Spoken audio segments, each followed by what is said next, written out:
Artist power, the bad side. If you want to see a wild conversation,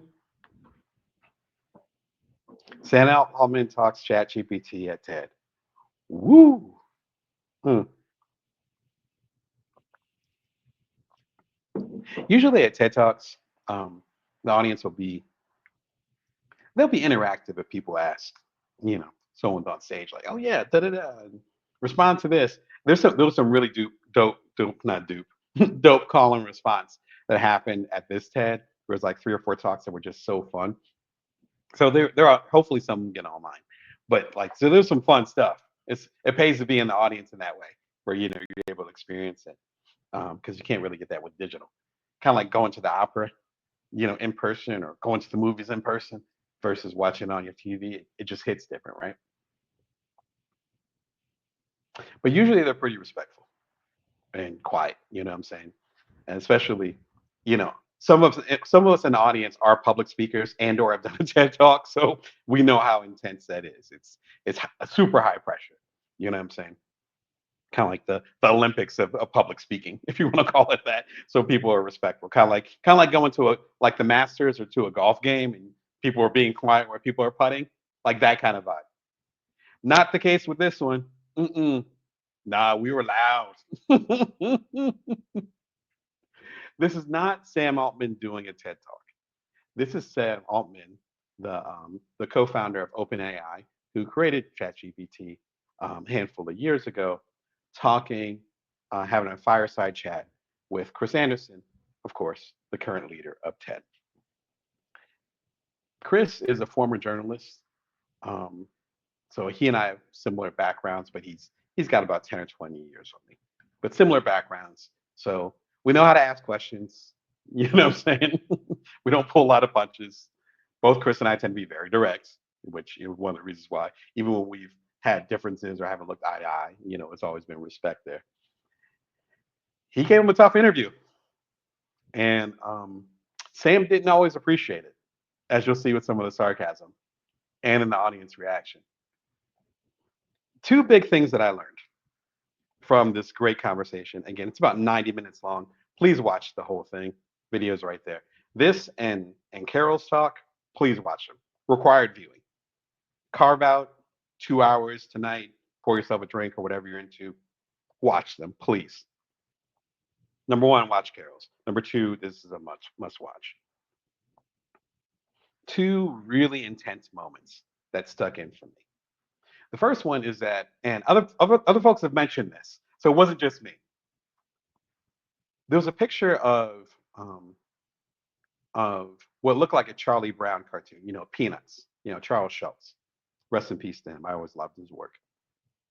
So it looks like a traditional, what they call 4 panel, right? So 2 panels here, 2 panels here. It's like comic, something you get in a newspaper here in the States. Except the and it was between Charlie and Lucy.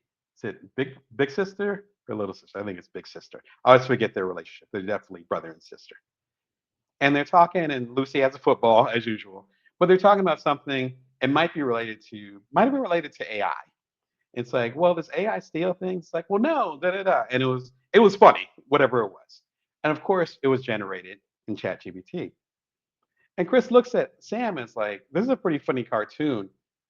Um, but for most of the audience, and definitely of my age, maybe a little bit younger, which I'm probably younger, this looks exactly like a Peanuts cartoon, except for the of course the words are different. I don't think Charles Schultz's legacy or kids or whoever's doing the cartoon now is talking about AI in the Sunday paper, right? And Chris is like, but this is from ChatGPT. So is the Charles Schultz, what do you call it? Legacy or foundation or however he has it set up, or like this is what the artists are concerned about because this looks like a Peanuts cartoon. It's everything like it looked like Lucy and Charlie Brown, which it wasn't an exaggeration. Like again, you can watch. They have it in the video. You can watch the video. And Sam kind of pauses and he says, "Well, I mean." we want artists to get compensated for sure. So it's kind of a future casting thing. In the future, we get one artist to get compensated. But for us, it's not copying. It's being inspired by Charles Schultz. And he went on. So that was a huge thing. And I think hopefully the audio is good. I think all the audience gasped at that comment. So let me break that down. If you're not in tech or you don't know what I'm saying. With the current platforms of AI, and let's talk about ChatGPT in particular, it got really aggressive with the imaging, right? Now I've used imaging before. I use Midjourney. You can go and check it at bringyourworth.tv. I'm not anti-AI, to be clear. I've used AI for some of my visuals for previous episodes, particularly going all the way back to 2022. So no problem with AI in that sense. What he's basically saying is that if you have a studio, uh, Ghibli, which I always screw up the name of it, but the Japanese studio that does the Totoro movies and Spirited Away and all that. That Studio Ghibli, fantastic, fantastic Japanese studio, classic style. We're being inspired by that, he's saying, but we're not taking Studio Ghibli style. Yes, it looks just like a Peanuts cartoon, but it's not a Peanuts cartoon, and therefore it's just inspired by it. It's not. It's not taking it. So then that ends up being a line in the sand. Yes, ChatGPT or whatever platform it is can be inspired by certain art. You think of like a H.G. Geiger, which if you're a fan of like the classic Aliens movie, the movie Alien as well as Aliens, not so much the sequels, but that, or the artistry that you see in Heavy Metal magazine, which was a magazine that was popular in the 60s, 70s, going up to the 80s. My dad's an artist, so I used to see the magazines all over the place. Those have distinctive styles, and specifically those artist styles. Like I forget the name of the artist, but there was one or two main artists for Heavy Metal magazine that used that style. If you're familiar with the later in the 90s, the Eon Flux cartoon, not the movie that was made with Charlize Theron about 15 years ago. I never saw the movie. But no, there was literally a cartoon back when I was in high school in the 90s. I used to love it. That's the heavy metal style. I think it was the same artist. Like, that's a style. My speaking is a particular type of style. It's my South Jersey accent mixed with growing up in the Midwest and a little bit of New Orleans from my family. And now I live on the West Coast. That can be obviously duplicated, but it doesn't mean it's not mine. My whole point is that we gasped in the audience because that's a line in the sand of basically saying this can look just like a Peanuts cartoon, but whatever future plans we have for compensating artists for using their style and putting it into ChatGPT, you should, like Charles Schultz and Studio Ghibli and the Eon Flux folks, they should not expect compensation. This style, yes, it's definitely Peanut style. That looks like a Charles Schultz cartoon, but it's inspiration. And therefore, no matter what future plans we have to compensate artists and creative studios and copyright, it does not include that because it's inspiration. It's not the same. A bold move. From a legal standpoint, that is a bold move. From an artist community standpoint, that's a bold move. I'm not a lawyer. I just love law. I love law and make sure everyone gets their just due. That's that's one of the reasons why I love law. I love the details of it and how we can make it so it's equitable for all. This feels like a move in the wrong direction. Again, watch the video, watch the talk. Let me know what you think in the comments or in the replay if you haven't seen it yet. It's worth pausing. The future that I want to have with AI, and again, I use AI, so I'm not even mad at it. The future I want to have with AI is Damon Brown has a certain writing style, and I can give you 5 different characteristics as far as how I write. I've been a writer for a long time, and I've gotten lots of great mentorship and have 2 degrees in journalism, et cetera, et cetera. So I've got enough feedback to know what my writing style is. Okay, we're going to use your writing style. Okay, here's a nickel for every time. Again, I'm the IP guy. This Sunday, I already told you, this Sunday, got a video premiering about 3 power moves any artist can make. It's all about intellectual property. I just finished editing the video last night, fresh off the press. It's going live on Sunday at 1:11 p.m. Pacific Standard Time, Vegas time. I don't play around with this. This is really important to me. And so I didn't I didn't get a note from ChatGPT saying, oh, okay, we're going to use your style that you get paid tens of thousands of dollars for to get me on stage, for me to write your book. This is my living.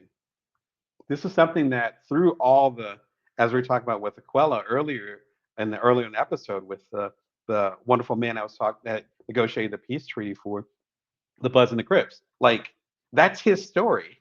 I can't tell. That's his story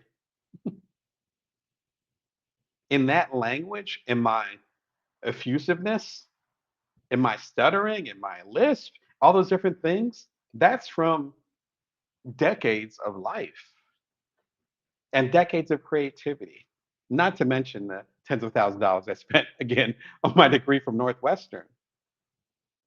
So if they're going to go ahead and say we want to be equitable to artists, but then there's obviously an example on the screen that's saying this whole artist style was jacked, as we used to say, was taken, and you're going to be like that was inspiration.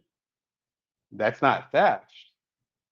Then how can I expect you and your leadership and your platform to be equitable to artists and creators in the future? Not to mention, getting back to what Yancey Strickler talked about earlier in the conference, again, all the links are below, to the artist that is just starting out or that doesn't have a following. I got 18,000 subscribers plus hanging out with y'all right now. 20 million plus views. Best-selling books. So I have a little bit of leverage. I can have those discussions. I can talk loud on my TV show about how I feel about about Sam Altman's approach or what Facebook or Meta did. I have enough leverage to do that, knock on wood. What about those that don't? And so me as a creator and as a business coach, I want to support y'all to get to the next level. Y'all are the next generation. I've already had my best-selling books. I've already been on the TED stage. It's the second stage of TED. But you hear what I'm saying? I've already done that. I already got little kids. Like, I'm already halfway through this journey. What about y'all that are on the come up? I would love for it to be a situation where the major platforms, not just open AI's platforms, but the Googles, the Microsoft, the Claudes, the Soras, even the Midjourneys, all that would compensate based on that. And if your company is getting what, a 10-figure valuation based on the latest round of funding, I want to say 10 figures. I lost count. But you can't compensate the people that you're getting the styles from. Is that the legacy you want to have? Because I'm guessing there will be other platforms that come up that will. The second thing that I learned during this really intense interview, again, highly recommend it. Please click on the link, is Sam, um, the gentleman that was one of the first CEO of Google, um, Eric Schmidt. Oh, I screwed up his last name. Hopefully, I got it right. Um, and a lot of the AI leadership that came up, but particularly those guys in particular, it kind of represents the classic generation. So remember when Google started, I was living in Silicon Valley, and and the new generation with Sam Altman, who he just became a dad. I think he might be like 30, so kind of like the new generation coming up. Where again, Eric is like probably closer to my parents' age. Is that nobody knows what's going to happen next. Let me repeat that. When it comes to AI, no one knows what's going to happen next. The leadership doesn't know. The people that have these, again, 10, 11 figure valuations of their companies, the folks that are getting paid, yeah, I'm getting paid peanuts compared to them, getting paid six figures to get on stage and talk about the future of AI. They don't know either. Now, brilliant people. I really enjoyed the conversation with Eric, actually. A couple of things I very much disagreed with, but overall, I thought it was very informative. And hopefully they have that online soon. It was another fireside chat, similar in the style to Sam Altman's, but a good parallel to this one. But I recognize that where it's like Chris was really asking tough questions, and it should be tough questions because there's a lot of power there, not just financial power, but also they're arguably the leading AI platform when it comes to OpenAI and ChatGPT. So what's next? Where are we going? Where are the guardrails? We didn't get a whole lot of straight answers. And at first I thought that Sam was being like evasive, you know, which isn't unusual. He'll say that himself. He can be evasive with the questions. He literally said that on stage.